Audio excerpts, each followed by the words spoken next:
members of the Fourth Estate, distinguished ladies and gentlemen, I am very delighted to have opportunity to talk to the Fourth Estate today over issues that are affecting our country and the region in general. So let me thank the leadership and members of the International Press Association of East Africa, IPEA, for honoring our request to meet today and exchange views. We meet at a time of great fluidity in Kenya and much of the region. From your incisive reporting, which we very much appreciate, it is clear you are in touch with the developments in our country and the region. I am here today to speak to you about the ongoing tax protests in Kenya, which will continue. We will also talk about a problem we never anticipated: the unprecedented horrors of police brutality against the protesters. With the constitutional guarantee for protests, we never imagined that police would outlaw protests, confront protesters, and kill so many as is the case now. We never expected the state-sponsored genocide that is taking place. My intention, therefore, is to jumpstart a candid discussion about these developments, share our fears and perspectives, and listen to yours too. The most important discussion in our country today is the high taxes, rising cost of living, and the ensuing protests. Although the tax protests had been initiated by Azimio, it has since gone beyond the party.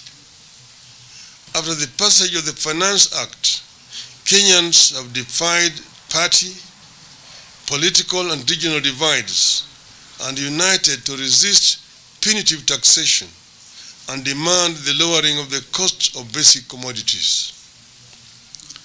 That the tax burden is unbearable is no longer a party issue.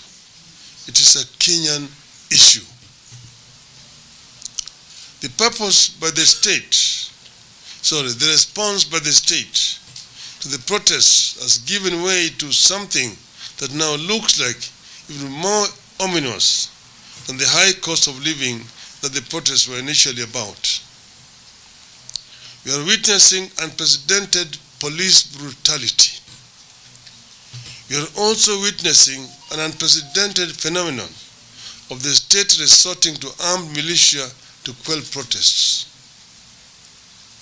You have visited hospitals and morgues, and you have established that police and hired gangs have shot and killed or wounded scores of people at close range.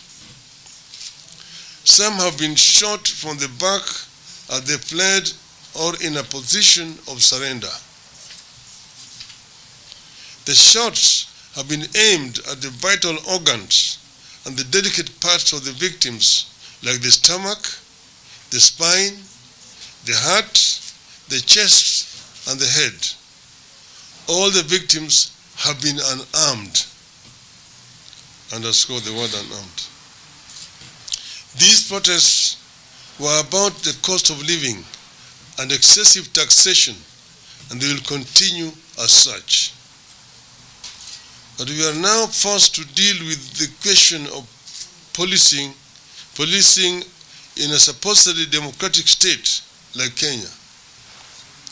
Police being deployed to break the protests have failed to act in accordance with the Constitution and the law. First, there is no legal backing for police breaking up protests. The protests are protected by Section 37 of the Constitution. We are left wondering whether the Constitution has been suspended or the Constitution itself is a lie.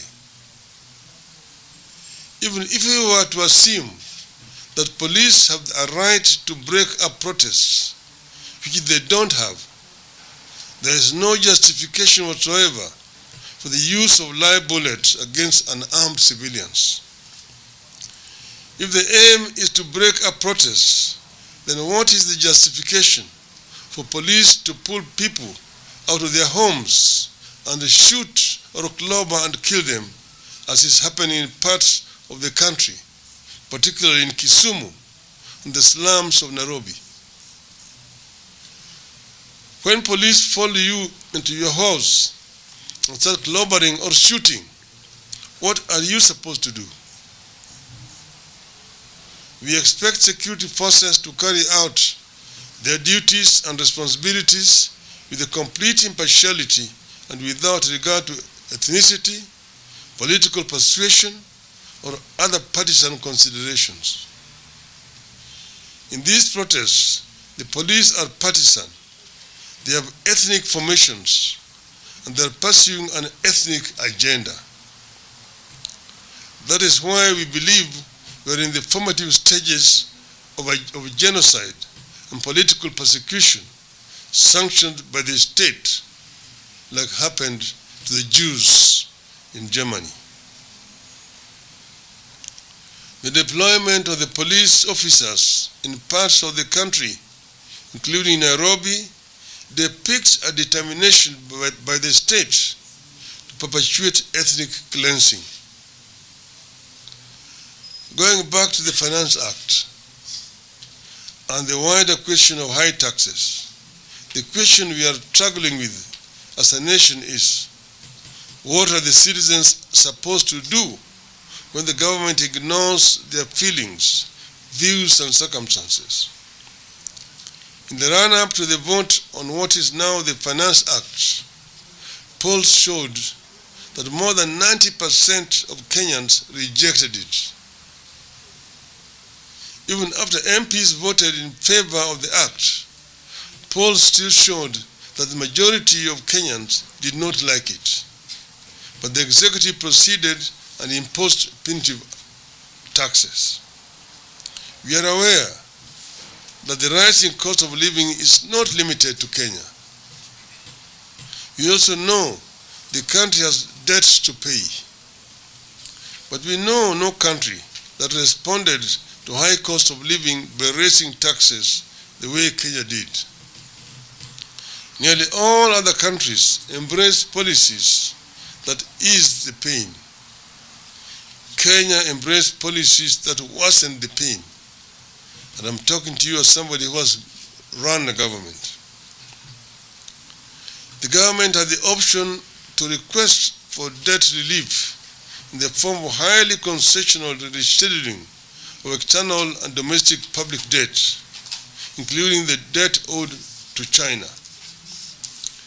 Kenya could have pursued comparable treatment of commercial debt. It chose to burden citizens with taxes. What are citizens supposed to do in such circumstances? In Kenya, we long embraced the idea that in a democracy, few individuals cannot use government as their tool against the people. In the case of the Finance Act, the people were ignored. What are the people supposed to do? Some have argued that we should have stopped the proposals during the vote in Parliament. But we could not. One of the first steps this regime embarked on upon coming to office was to lure some of our MPs to its side to give itself an artificial majority. Those MPs teamed up with the executive to defeat the wishes of the people. For record, you need to know that at the elections, Azimio Coalition won 172 seats against Kenya Kwanza's 165. So we had a majority of 7 members of parliament. But the situation has since changed, which is why protection and respect for the independence and autonomy of political parties in the spirit of multi-party democracy is also a core issue we are prosecuting against this regime. And you know, for record, in the USA, the Republicans have majority in the Senate, and that majority will remain until the life of that parliament. If the regime did not lure our MPs to his side, and if it stopped interfering with the affairs of our constituent parties, the Unpopular Finance Act would have been rejected. The executive would have been forced to negotiate. We therefore resorted to the timeless principle that in a democratic country that is founded upon the sovereignty of the people, whenever the arms of government, whether the executive or the legislature or judiciary, fall into the hands of men and women who use their delegated sovereign power to oppress the people and benefit themselves, then it becomes a right and a duty of the people in pursuit of the common good and to assert their sovereignty to disobey those men and women and their laws. That is when we took refuge in Article 37 of our Constitution, which gives every person the right, peaceably and unarmed, to assemble, to demonstrate, to picket, and to present petitions to public authorities. Unfortunately, that is what the police are killing people for. People are being arrested in most uncivil way. Many have been abducted commando style and held incommunicado way past the stipulated period of 24 hours within which they must be presented in court. Both police and hired goons are trailing, arresting, and shooting people from unmarked vehicles, and those with foreign number plates, raising the question of whether these are police or thugs. Police have also taken over the corridors of justice in our courts. They have attacked families of people seeking justice in court. Honorable Babu Owino was abducted and ferried away from court corridors after being released on bail. Police have attacked journalists and chased them from the court corridors. Protesters, including Azimio leaders, are being put under house arrest and constant surveillance and persistent threat of being arrested. If leaders, including myself, have committed a crime, the state should issue arrest warrants or ask them to present themselves to a police station. In this regard, we very much appreciate the UN Human Rights Office for calling out the Kenya police for failing to facilitate peaceful assemblies and failing the test of legality, necessity, proportionality, and non-discrimination in the use of force. Firearms should never be used to disperse protests, but police are doing so here. Which is why we are currently assembling more evidence, which we will shortly present to the International Criminal Court with an appeal to the court to open a file on state-sanctioned police atrocities in Kenya.